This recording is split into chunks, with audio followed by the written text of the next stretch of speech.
Liebe Geschichtsfreunde und Freundinnen, ich freue mich, euch im Taifens Geschichtskanal zu begrüßen. Als erstes möchte ich alle meine Abonnenten herzlichst begrüßen und für ihre Treue mich herzlichst bedanken. Und mein Ziel ist es, bis zu 1000 Abonnenten zu erreichen. Ich hoffe, ihr könnt mir helfen, und wenn es jedem gefällt, würde ich mich freuen für einen Daumen hoch und für ein Abo. Heute ist die Fortführung der Rede von dem zweiten Parteitag im Großen Salon der türkischen Großen Nationalrat vom 15.10. bis zum 20.10.1927 von Mustafa Kemal Pascha seit 1935 Atatürk. Dieser zweite Parteitag gilt der Republikanischen Volkspartei, also der CHP. Alle Videos mit Bezug auf die Rede oder Nutuk oder Söylev ist in einer Playliste und in einem Podcast zusammengefasst. Ich versuche es auch in Türkisch und Englisch zu übersetzen. Wer Interesse hat, kann sich das chronologisch anhören. Also das heißt in der Reihenfolge von 1 bis jetzt, also 11 glaube ich. Heute setze ich mit Punkt 3 des Kapitels fort. Atatürk widmete einen ganzen Kapitel, um hervorzuheben, welche Bedeutung die nationalen Kongresse von Erzurum und Sivas für die Entstehung der türkischen Republik hatte. Aber bevor ich weiter vortrage, möchte ich hier meine Unterstützung an Diamond Timmer, der hat über 1 Million Abonnenten, kundtun. Ich weiß, dass er wohl noch nie einen meiner Videos gesehen hat, und ob ihm überhaupt meine Meinung interessiert, steht auch auf einem anderen Blatt. Trotz allem unterstütze ich ihn mit meinem ganzen Herzen. Ich bitte ihn, mit seinen wissenschaftlichen Arbeiten fortzufahren, sich nicht von reaktionären Elementen ablenken zu lassen, aber was noch schlimmer ist, von sogenannten fortschrittlich Denkenden hinterrucks verraten und verkauft zu werden, sich nicht aus der Bahn werfen zu lassen. Die unglaublichen Hasstiraden und die Beleidigung gegenüber seiner Frau und ganz besonders seiner Mutter darf nicht ungesühnt bleiben. Statt die Verbrecher, die sogar seine Ermordung aufriefen, zu jagen, wird er wegen angeblicher Verunglimpfung des Islams von der Staatsanwaltschaft verklagt. Wie weit die Staatsanwaltschaft sich auf der Ebene der türkischen Verfassung agiert, wird mit Sicherheit später noch geprüft. Ich kann nur hoffen, dass er seine hervorragende Arbeit fortführt. Jetzt möchte ich die Rede fortsetzen.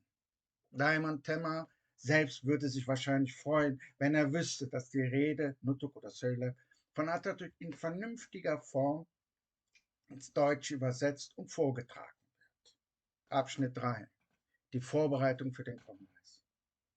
In den ersten Tagen nach meiner Ankunft in Erzurum habe ich mich intensiv damit beschäftigt, die notwendigen Maßnahmen zu ergreifen, um die Einberufung des Kongresses in Erzurum zu gewährleisten. Meine Herren, die Erzurumer Niederlassung der Gesellschaft zur Verteidigung des Rechts in der östlichen Provinzen, der am 5. März 1919 mit der Bildung eines Arbeitskomitees gegründet wurde, hat im Einvernehmen mit Trabzon versucht, für den 10. Juli 1919 einen Kongress der Ostprovinzen in Erzurum einzuberufen.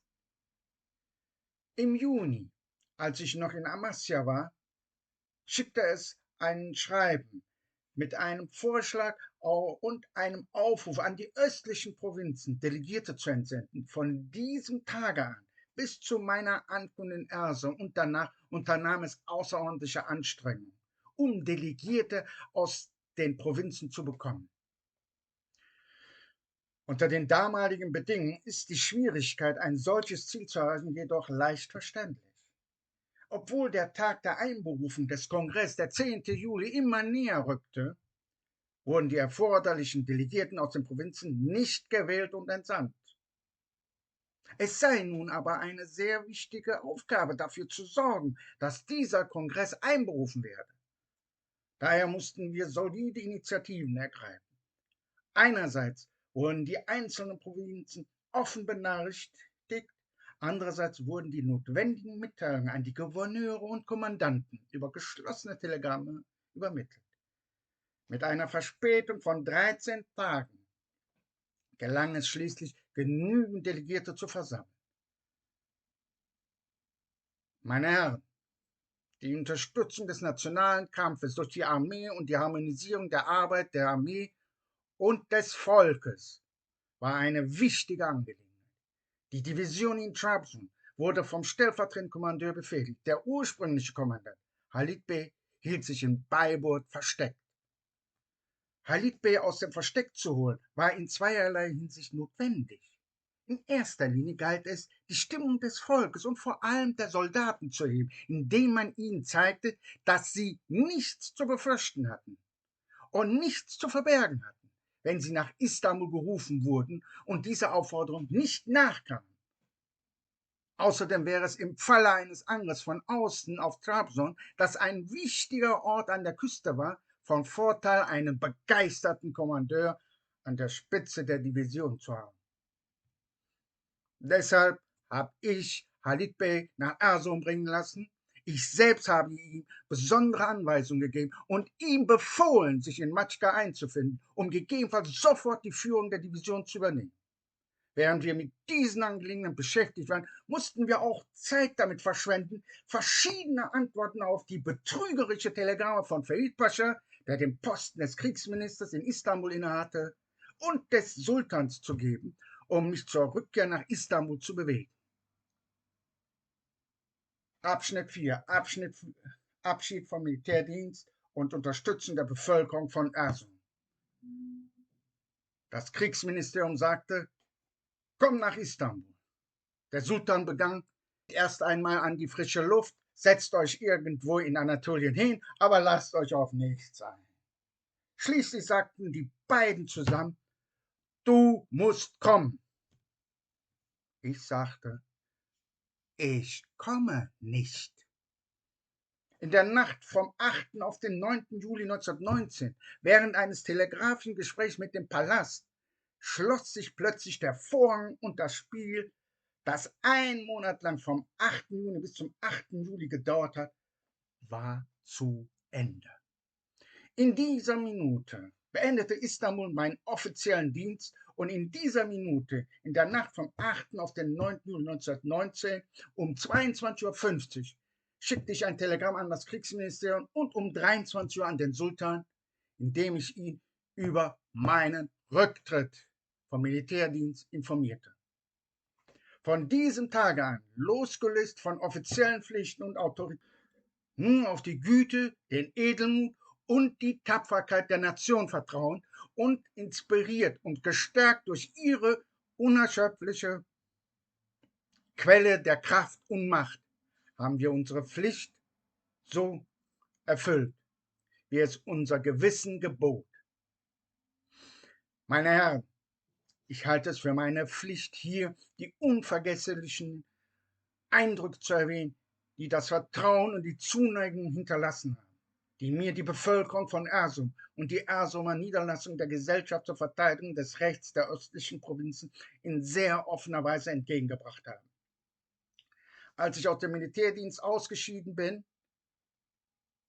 in dem Brief vom 10. Juli 1919, den ich von der Zweigstelle dieser Gesellschaft in Erzurum erhielt, schlugen sie mir vor, die Leitung des Vereins und den Vorsitz des Arbeitsausschusses zu übernehmen und nannten die Namen von 5 Personen, die sie für die Zusammenarbeit vorgesehen hatten.